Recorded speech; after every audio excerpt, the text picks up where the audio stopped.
Hello everyone.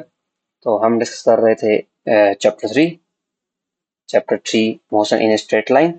और आज हम उसी में जो डिस्कस करने वाले हैं वो है पाथ लेंथ।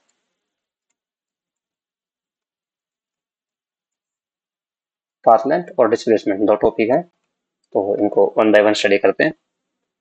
तो सबसे पहला आपका है पाथ लेंथ। पाथ लेंथ है, इसको आपने डिस्टेंस के नाम से भी देखा होगा।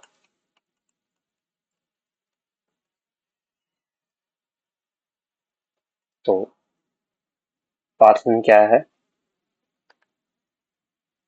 पहले डेफिनेशन लिखते हैं, फिर एक एग्जांपल लेके इसको क्लियर करेंगे। The path length of an object in motion in a given time is the length of the actual path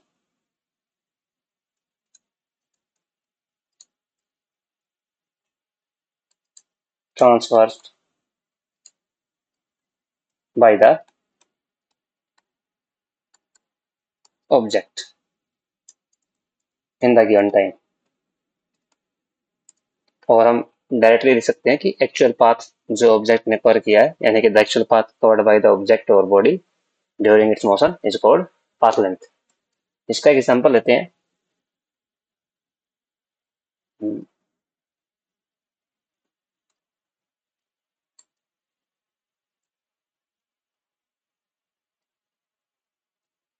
मान लीजिए कोई ट्रायंगल है,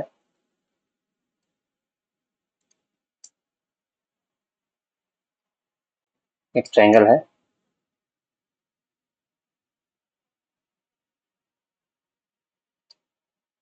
इसमें एक ऑब्जेक्ट जो है इस ए पॉइंट से इस बी पॉइंट पे गया, इस ए पॉइंट से इस बी पॉइंट पे गया और फिर बी पॉइंट से होता हुआ वो सी पॉइंट तक पहुंच गया।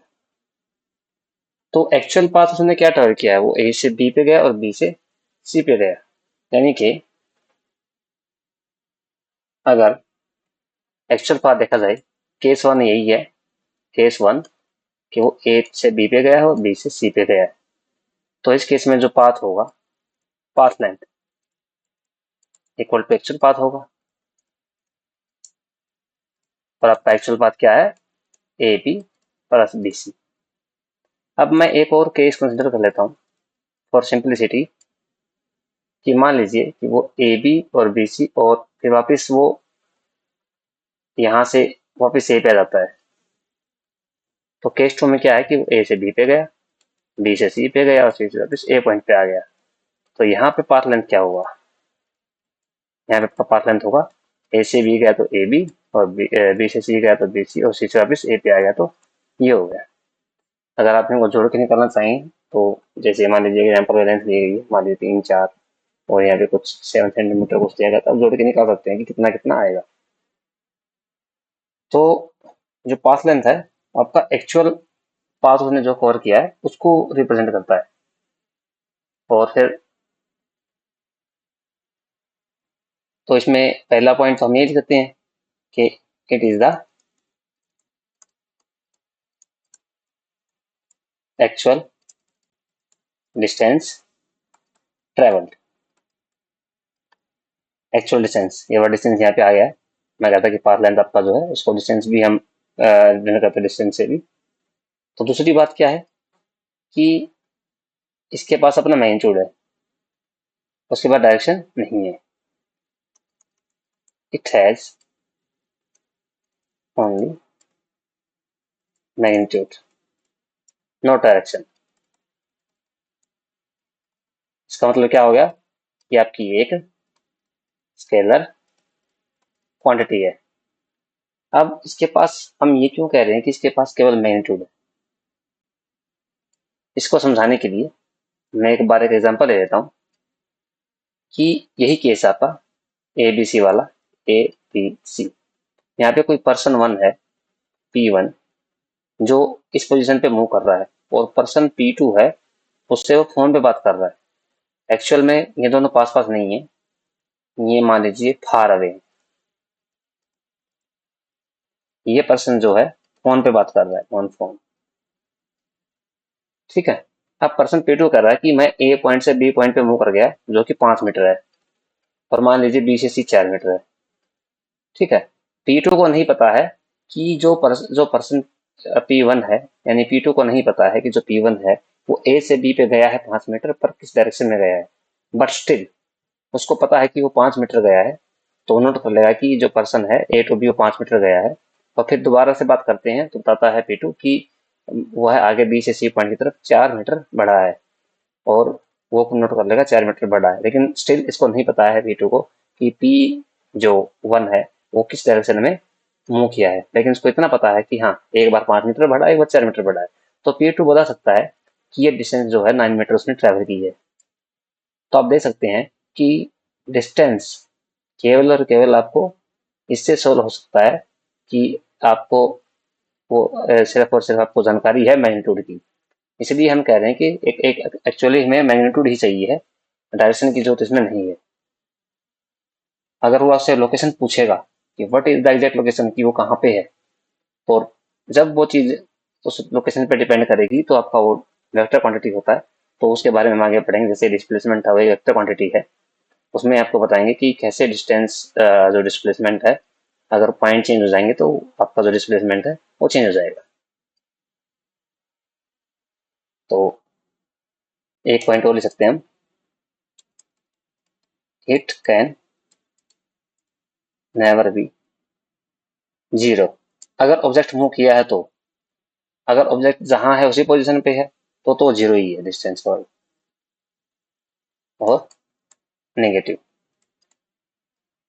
इसकी यूनिट क्या है, जो लेंथ की यूनिट होती है आपकी मीटर हो जाएगी, सीजीएस में अगर बात करेंगे तो सेंटीमीटर हो जाएगी।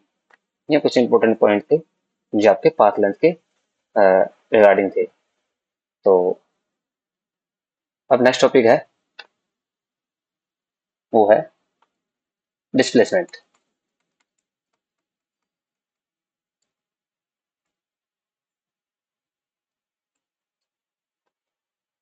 डिस्प्लेसमेंट क्या है, इसको मैं पहले एक एग्जांपल लेकर के आपको समझा देता हूँ। कि मान लीजिए अगेन मैं वही फिगर ले रहा हूँ,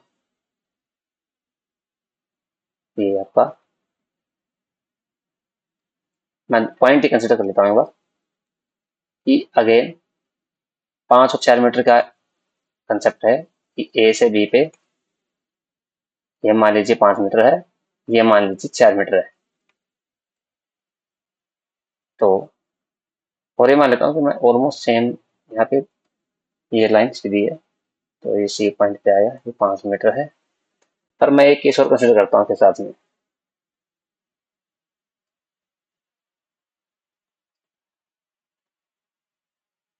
ये मान लेता हूँ मैं ऑलमोस्ट ये angle 90, A B C, still ये 5 मीटर है, ये 4 मीटर है।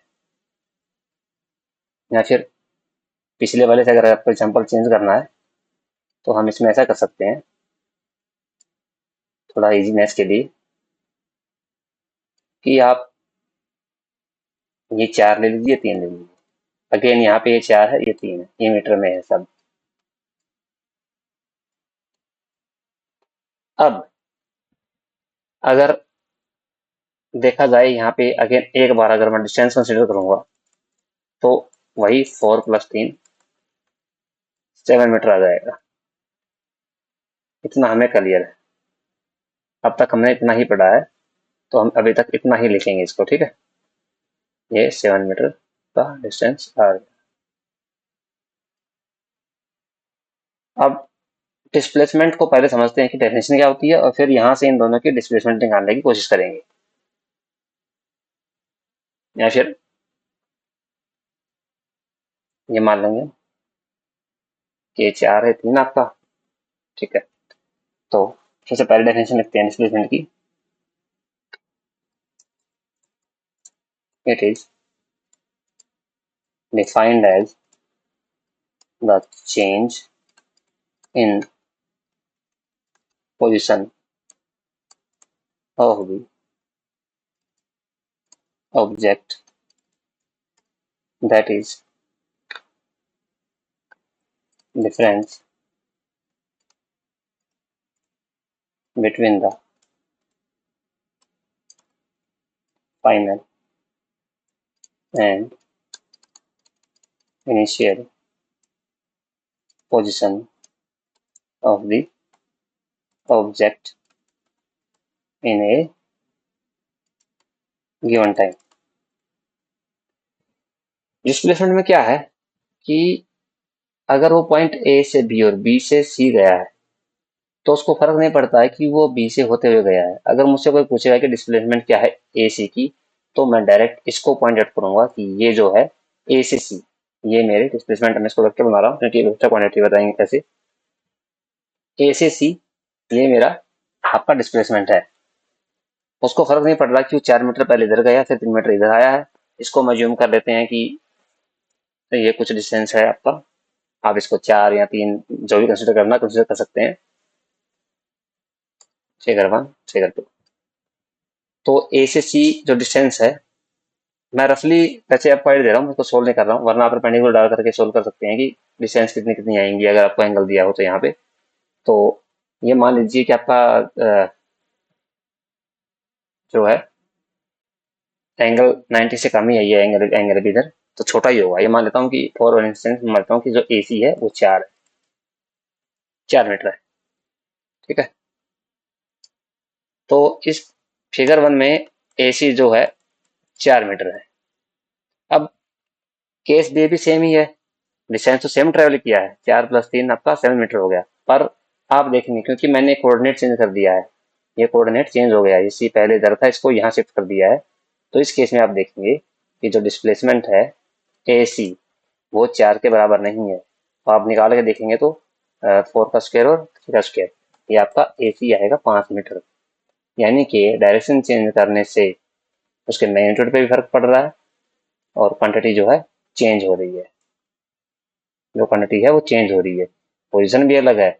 इस केस में ए सी, इसको अगर मैं एक्स डायरेक्शन ले लेता हूँ, इसको मैं वाई डायरेक्शन ले लेता हूँ, तो आप देखेंगे कि केस 1 में जो ए सी है, ए सी वेक्टर, वो आपका ए सी जो है एक्स डायरेक्शन में है।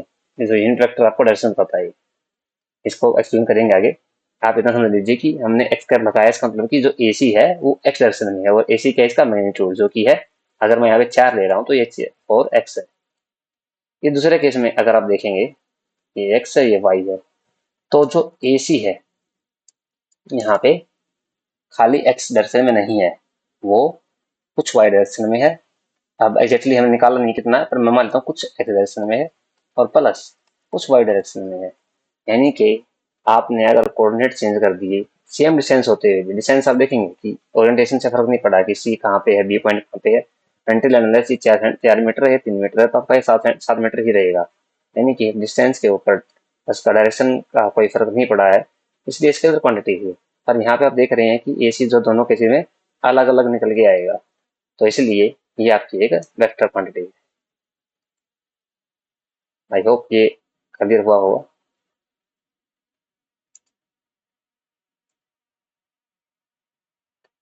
ये एक वेक्टर क्वांटिटी है, इसकी हम कुछ फीचर नोट कर सकते हैं। और एग्जांपल ले लेते हैं, जैसे चलिए पहले फीचर नोट करते हैं, साथ साथ एग्जांपल नोट कर लेंगे। कैरेक्टरिस्टिक्स,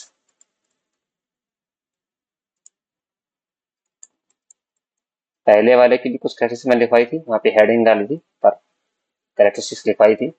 यहाँ पे कुछ कैरेक्टरिस्टिक्स हैं। पहली है it is a vector quantity. बिल्कुल वेक्टर क्वांटिटी है, अभी भी मैंने प्रूव किया कि वेक्टर क्वांटिटी है। नंबर 2, इसकी जो यूनिट है वो लेंथ की यूनिट के बराबर है, यानी कि मीटर सेंटीमीटर ये सब लिख सकते हैं। और नंबर 3 है it can B positive, zero और नेगेटिव। अब ये कैसे होगा कि कोई चीज पॉजिटिव है, जीरो है, नेगेटिव है, तो इसके लिए हम फिर से एग्जांपल ले लेते हैं ट्रायंगल वाला। ये मान लीजिए ट्रायंगल है, इसमें again A B C point है, एक मोमेंट मान लीजिए ये पाथ 1 है और एक सीधा पाथ है ए सी। तो अगेन जो ऑब्जेक्ट है वो ए से सी पॉइंट पे गया है और एक बार बी वाले पाथ से गया है, एक बार डायरेक्ट पाथ से गया है। तो दोनों केसेस में क्या हुआ आपको पता है, भले ही वो ए सी डायरेक्ट पाथ से जाए या ए बी सी पाथ से जाए, स्टिल हमें जो डिस्प्लेसमेंट है हमारी इस केस में क्या है, इस केस में डिस्प्लेसमेंट क्या है, अगर वो ए से सी टू गया है, ए टू सी के केस में डिस्प्लेसमेंट निकालनी है। डिस्प्लेसमेंट वहां पे दूर लिखा हुआ ये आपका ए सी आएगा। ठीक है, अगर यही आपका सी टू ए होता, सी टू ए होता तो इसको लिखते हम सी ए। दोनों में फर्क क्या है, दोनों में आपका फर्क है डायरेक्शन का। यानी कि अगर एक आपकी क्वांटिटी एक्स डायरेक्शन में है तो सी ए जो है, जो दूसरी केस है इसमें सी ए जो है वो आपका माइनस एक्स में है। इसका मतलब क्या हुआ, जो ए सी है वो सेम लेंथ तो सेम है, मैग्नीट्यूड सेम है, पर डायरेक्शन क्या है इसकी अलग, तो उसको हम माइनस ऑफ सी ए लिख सकते हैं। और अगर मान लीजिए एक केस है कि ये ए टू बी गया, बी टू सी गया, सी टू ए वापिस आ गया, इस केस में देखेंगे कि ए से शुरू किया था और ए पे ही आ गया, और ए वेक्टर अगर हम निकालेंगे तो जो निकल के आएगा, क्योंकि अगर हम ए सी लिखते हैं तो उसको हम पॉइंट सी के कोऑर्डिनेट से पॉइंट बी के कोऑर्डिनेट के टर्म में लिखते हैं कि सी के कोऑर्डिनेट है minus coordinate of C minus coordinate of A, ऐसे लिखते हैं। मैं मान लेता हूँ कि ये मैं कोऑर्डिनेट लिख रहा हूँ, असल में है नहीं, एक्स वाई लिखना होता है वैसे, पर आप देखेंगे कि इसमें क्या है कि आपका ए का मतलब क्या हो गया, इसी पॉइंट पे घूम के वापस आ गया। तो हमें सिर्फ इनिशियल और फाइनल पॉइंट से मतलब है कि इस पाथ से गया, और उससे मतलब ही नहीं है। अगर हमें उससे मतलब नहीं है तो आप देखेंगे कि वो पहले भी ए पे था, अब भी ए पे ही है, तो उसकी डिस्प्लेसमेंट इस केस में क्या होगी, 0।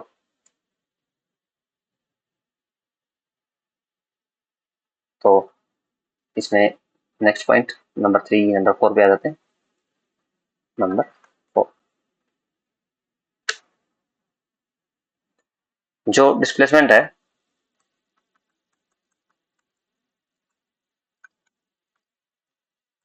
इन ए गिवन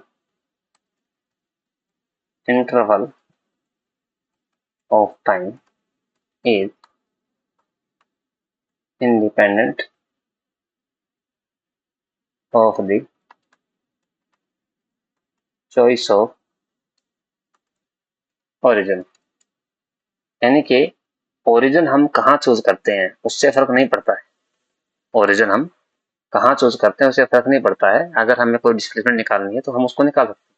जैसे कि ये एक लाइन है, इस पे कोई ऑब्जेक्ट मूव कर रहा है, एक केस हमारा क्या है कि ओरिजिन यहाँ है, एक केस हमारा यहाँ है कि ओरिजिन यहाँ है। यहाँ पे पॉइंट ए है, यहाँ से लेकर के पॉइंट बी तक ऑब्जेक्ट गया है और उसने यहाँ से यहाँ तक की डिस्टेंस जो है कवर की। तो इस केस में क्या होगा, अगर मान लीजिए पहला केस है ओरिजिन जो है ओ है, केस 1 ओरिजिन आपका ओ है, तो अगर मुझे ए भी निकालना है तो ये निकल के आएगा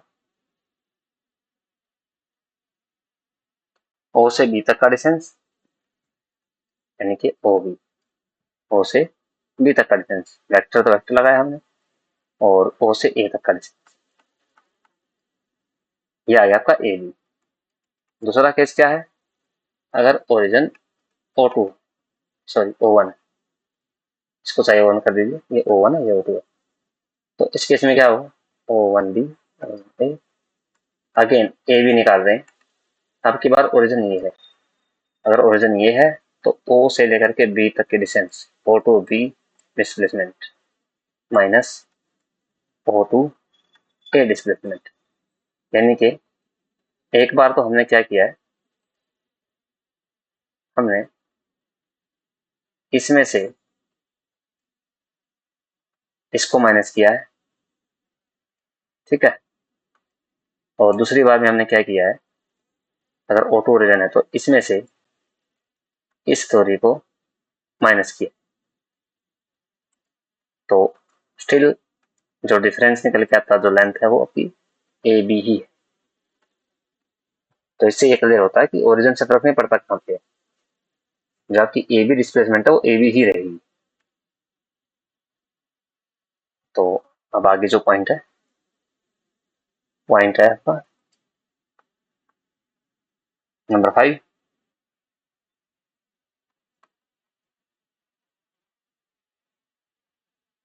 द डिस्प्लेसमेंट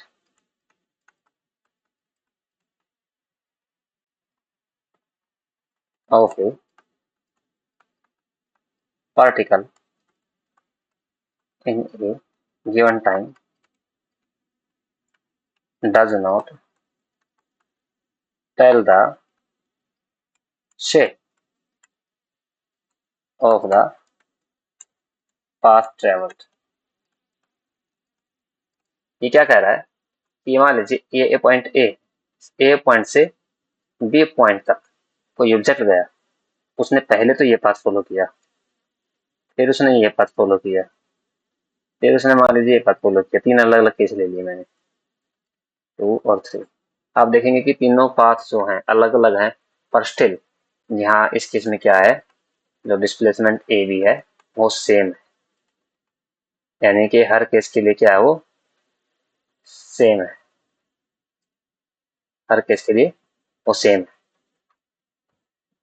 तो अगर वो हर केस के लिए सेम है, इसका मतलब कि हमें सिर्फ इनिशियल और फाइनल पॉइंट की जानकारी है कि वो ए से कोई पॉइंट पे गया है, तो ए बी का जो डिफरेंस है वो बताएगा हमें डिस्प्लेसमेंट कितनी है।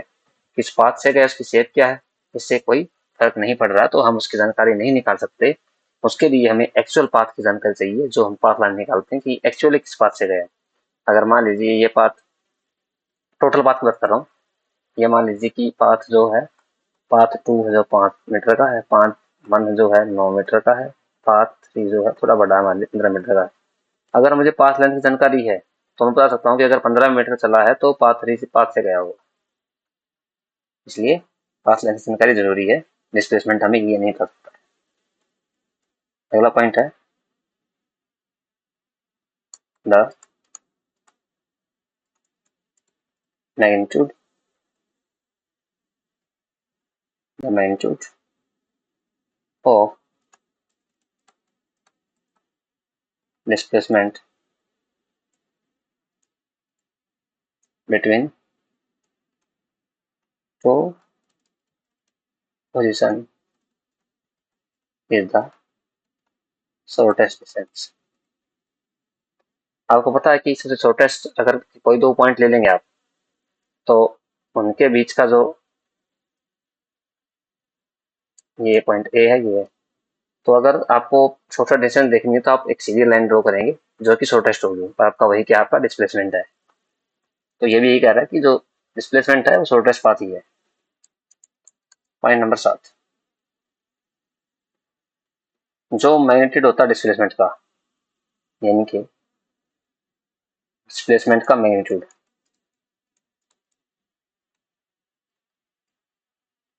वो आपका या तो लेस देन होगा या इक्वल होगा। दो ही केस हो सकते हैं, किससे, डिस्टेंस।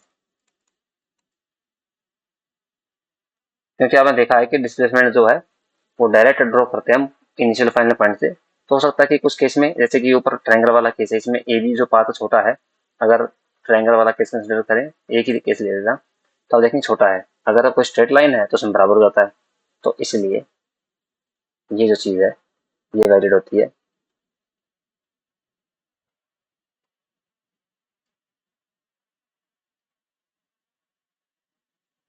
कि आपको जो डिस्प्लेसमेंट का मैग्नीट्यूड है वो डिस्टेंस के जो मैग्नीट्यूड है उसके बराबर होगा। बराबर कब होगा, जो स्ट्रेट लाइन होगी, equal in straight line motion, तो वो इक्वल हो जाएगा। तो अब हमने जब दोनों चीजें डिस्कस कर ली हैं, डिस्टेंस भी और डिस्प्लेसमेंट भी, तो कई बार इनका कंपैरिजन कर लिया जाता है, यहाँ पूछा जाता है कि डिस्टेंस और डिस्प्लेसमेंट में आप कैसे कंपेयर करेंगे, क्या डिफरेंस है उनके अंदर। तो हम उसके लिए पॉइंट नोट कर सकते हैं, टेबल बना सकते हैं इसके लिए।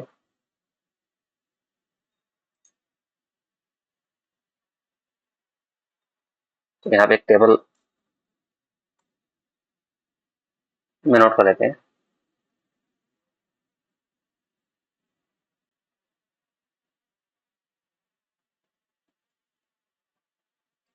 पहला पॉइंट है यहाँ पे डिस्टेंस, यहाँ पे डिस्प्लेसमेंट, डिफरेंस। तो पहला पॉइंट आपका, it is the actual path transversed by the object. यहाँ पे क्या है, it is the shortest distance between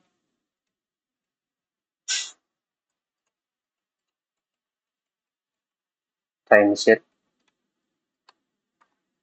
and final position of the object. एक पॉइंट हो गया। तो दूसरा पॉइंट है,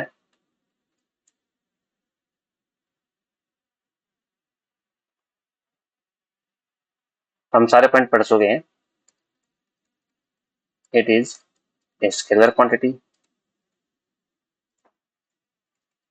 यहाँ कर देंगे it is a vector quantity,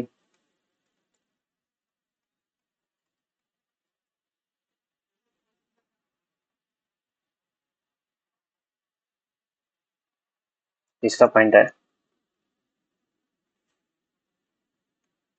distance travelled can never be negative और जीरो। ऑफकोर्स जीरो का मतलब है कि हम मोशन कर रहे हैं, उसने कुछ फाइनाइट डिस्टेंस ट्रेवल की है तो पॉजिटिव ही होगी, नेगेटिव या जीरो नहीं होगी। अगर आप रेस्ट की बात करेंगे तो ऑब्वियसली बात है zero. It can B zero, positive और नेगेटिव। ये हमने देखा कि पॉजिटिव नेगेटिव हो सकती है।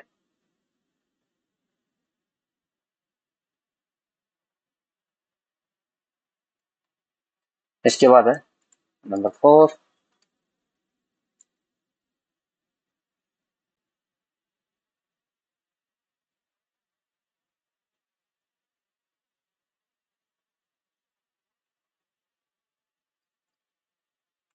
नंबर 4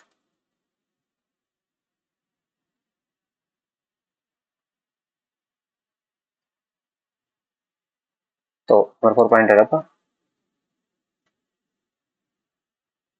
जो डिस्टेंस है इज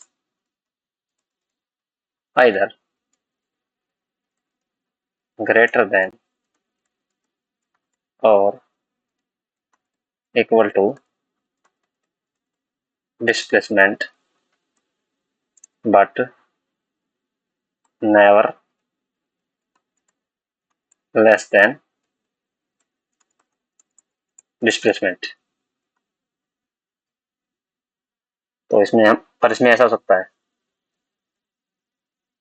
इसमें क्या होगा, it can be equal to और लेस, इसमें एक केस होगा, then the distance travelled but never greater than distance, यानी कि डिस्टेंस जो है और डिस्प्लेसमेंट जो है वो डिस्टेंस के यहाँ तो बराबर हो सकती है, बराबर कब होगी? स्ट्रेट लाइन में, या फिर इससे छोटी रहेगी, इससे कभी जो मैग्नीट्यूड है बड़ा नहीं होगा। अब इसके बाद है point number 5,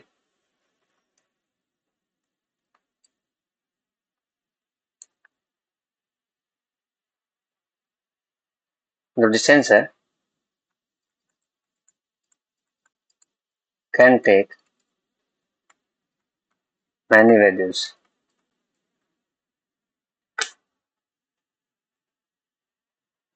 many values depending upon depending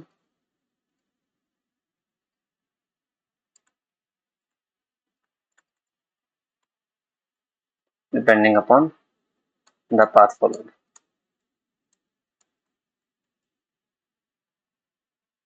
between two fixed point. Two fixed point का मतलब क्या है? यहाँ पे मैं बना के दिखा देता हूँ आपको। वही केस है कि पॉइंट ए से बी तक अगर मान लीजिए हम ले रहे हैं, अगर पाथ ये फॉलो किया तो वैल्यू कुछ और होगी, अगर पाथ ये फॉलो किया तो कुछ और वैल्यू होगी, ये पाथ फॉलो किया तो कुछ और वैल्यू होगी। तो इस तरह अलग अलग पाथ के कोरस्पॉन्डिंग 4 पाथ हैं, इनकी जो वैल्यू होगी डिस्टेंस की वो अलग अलग होगी। पर अगर इसी केस को डिस्प्लेसमेंट में कंसिडर कीजिए जाए, the displacement has a unique value, इसके पास जो वैल्यू है यूनिक होगी। अगर मैं इसी एग्जांपल को लूं तो ओनली ए बी, ये डिस्प्लेसमेंट है, किसी और को हम डिस्प्लेसमेंट नहीं बोल सकते। इस ग्राफ में सिर्फ ए बी जो डायरेक्ट पाथ है ए टू बी, केवल यही आपका डिस्प्लेसमेंट है। इसके बाद है point number 6,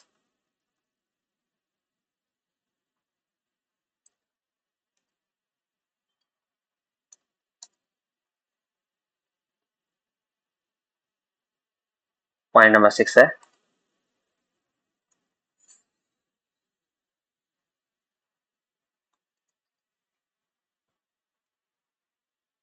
the distance. Already point हम डिस्कस कर चुके हैं, पर just for the sake of comparison, the distance travelled by an object tells the type of path followed। बिल्कुल डिपेंड करता है, वो क्वांटिटी चेंज हो जाएगी अगर आप पाथ चेंज करेंगे। अगर पाथ ज्यादा बड़ा होगा तो उसकी वैल्यू अलग निकल के आएगी, पाथ छोटा होगा उसकी वैल्यू अलग निकल के आएगी। पर ये क्या होगा, it does not change between two position.